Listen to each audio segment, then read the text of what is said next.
Want to know the fastest, easiest, smoothest, coolest way to get down from the illegal range of the bass right down to where we're supposed to be while playing a walking bass line? Don't go anywhere. I'm going to show you something. I'm going to explain it all to you. You are going to love this.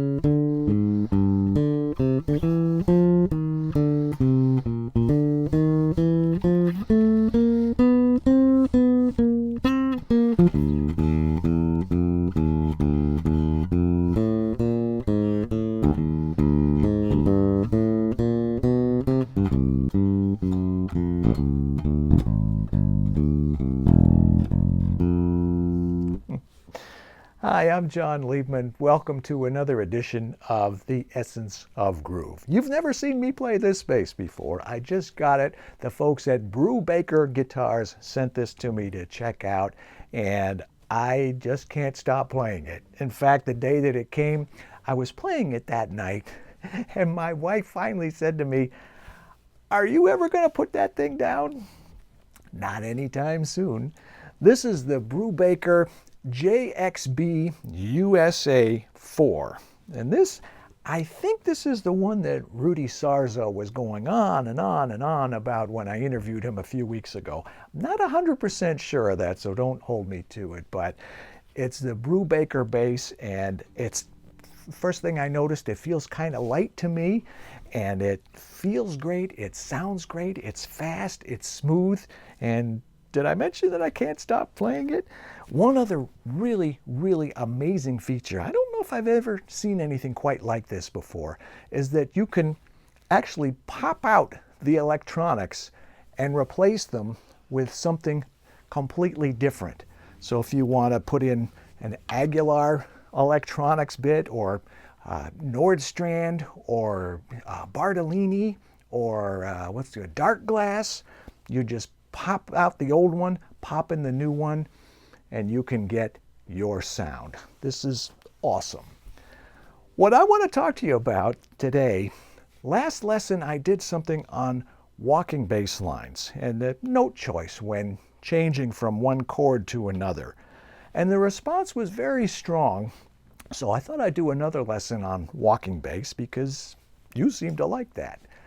Now this is about, as I mentioned in the intro, if you happen to venture a little farther north on the bass than we normally are expected to, it's a, as I also said, fast, easy, smooth, very cool way to get back down where we're pretty much expected to be. Reminds me of when I had first moved to Miami. I was 24.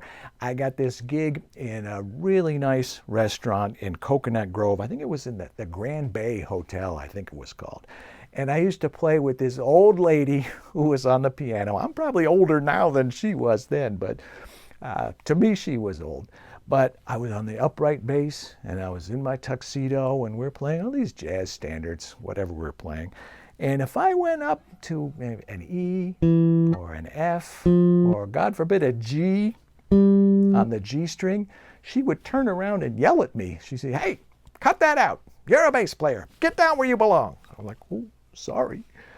And then, in a completely different context, I used to go to New York a lot. I used to do a lot of gigs there in the 80s and the early 90s, shows, concerts, tours, all that stuff. And I used to like to do New York when I was there, and I would generally stay a little bit longer than however long the tour or the gig ran. And I went to one of the clubs, was it the Village Vanguard or the Village Gate, one of those famous jazz clubs, to see Cecil McBee play bass. Jazz legend, played with everyone. I don't remember who he was playing with that night, but at the very beginning, first song of the first set, the whole beginning of everything, he's right up here the whole time.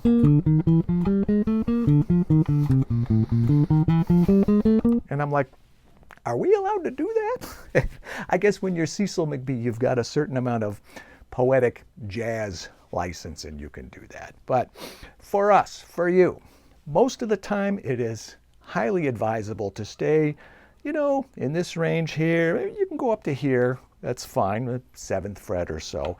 If you go any further north, any higher than that, just be very careful. There are times when it's okay, maybe even desirable, to go up for a short time just for effect, if it fits the music, if it helps the song, if it serves the music, but then get right back down to taking care of business. And I'm going to show you this trick that I learned or figured out, or I don't know how I know about it, but I use it all the time. A couple of lessons ago, I was talking about 2 notes that can really get you into a lot of trouble if you don't use them right, but they can really help you if you do use them right. And those are, you may recall, the 3rd and the 7th. So let's take a look at these notes here, the open strings of the bass, E, A, D, G. And let's work those into the 3rd of the corresponding chords. What I mean is, on the E string, the note E is the major 3rd of what chord? The answer is C.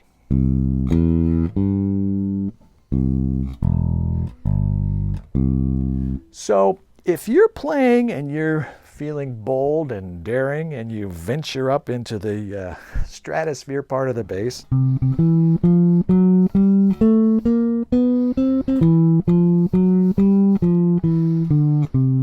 okay, that may be cool for a minute. It may not be cool, depending again on the context. But when you're up there and you want to get back down here, use the 3rd, that open E,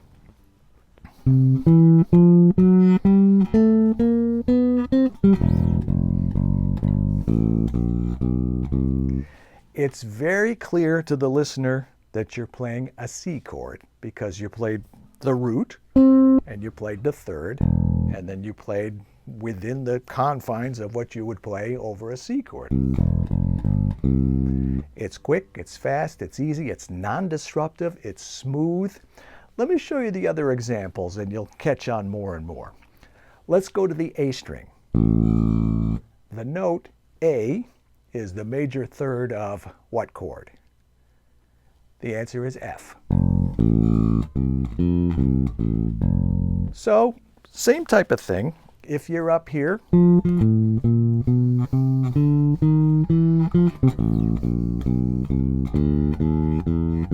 okay, I played the root of the chord, I played the F, and then I played the major 3rd, which happened to be a 10th lower, the open A string. And it's so handy to have those open strings there. Let's go to the other 2. The D string. The note D is the major 3rd of what note? Oh, I heard somebody say B flat. Very good. So, suppose you're B flatting up here.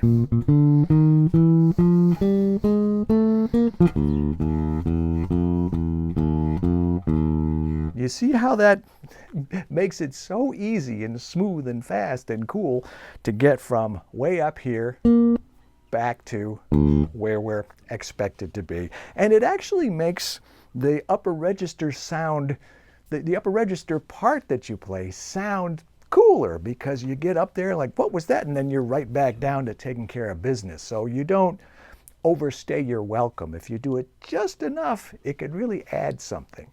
Let's do the last one. G. I should know this by now. G is the major 3rd of what chord? E flat. So if you're playing an E flat,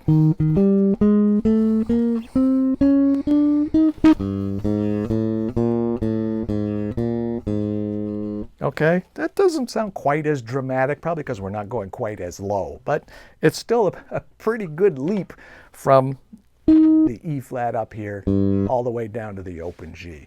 So you get the point. You want to play you want to stay within the confines of whatever you would play over the chord in your walking bass line.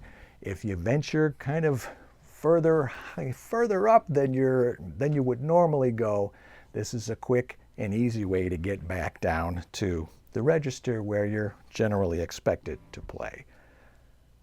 Want to run through the minor chords real fast? I'll just show you 4 of them. E is the minor third of what chord? C sharp minor.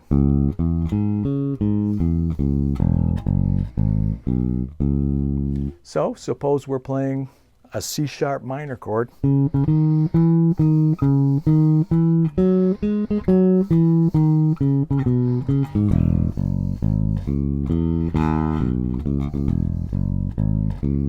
Same thing. I played the root of the chord, which was C sharp minor, and then I played the third. In this case, it's a minor third, but it's still the open E.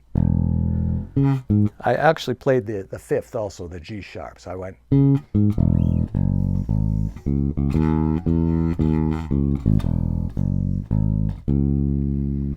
How about the A string? A is the minor third of what chord? F sharp minor.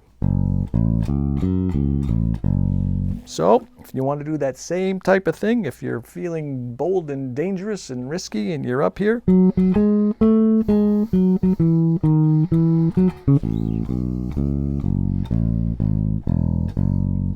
okay, F sharp minor. So I played the root F sharp, then I played the fifth again because it just sounds good. And it actually makes it easier for you to play the open A because I'm playing the C sharp here on the A string. So F sharp, C sharp, open A.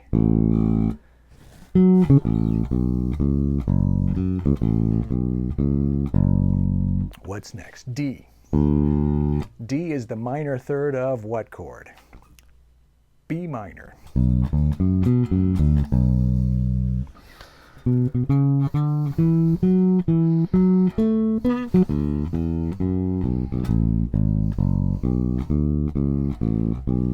I'm playing the root of the chord, B minor. I think I played the fifth also, the F sharp. B, F sharp, and then open D. And then the last one, G, is the minor third of what chord? E minor. So we can do the same thing. Noodle around or play our walking line or whatever we're playing up here.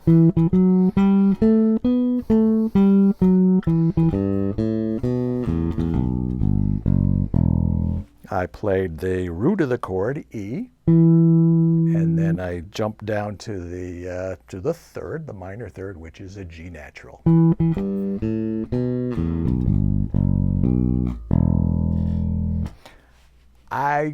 When I first discovered that or figured it out or however I learned it, maybe somebody showed me, I don't know, but I just thought that was very cool and very practical, very useful, and can get you out of a jam quick, fast, and in a hurry, as opposed to walking your way all the way back down. It's a way to make a leap that gets you back down where everybody's expecting you to be. And, oh, that was a cool thing you did for that 1 second or 2 seconds, and then you got back down. So there's some responsibility involved also. So as I always say, do it if it helps the song, if it serves the song, if it helps the music, if it makes the music sound better, then you can do it. Don't just do it because you can. Do it because it helps. Got it? Give it a try. Let me know your takeaway. Let me know your experience. Leave a comment. Share your thoughts with me. I love hearing from you. Give me some feedback. And tell me what else you'd like to learn. There's other stuff we can do about walking, but there's also stuff I can do on slapping or on funk and R&B or rock and roll. I do this every week. So be sure to subscribe to this channel if you haven't done so already so you don't miss any of it. And I will see you back here next week, same time, same place with another edition of the Essence of Groove. I'm John Liebman. Let's play bass. That's what I always say. But today, I'm going to play you off with, let's call this the Brubaker Blues. See you next week.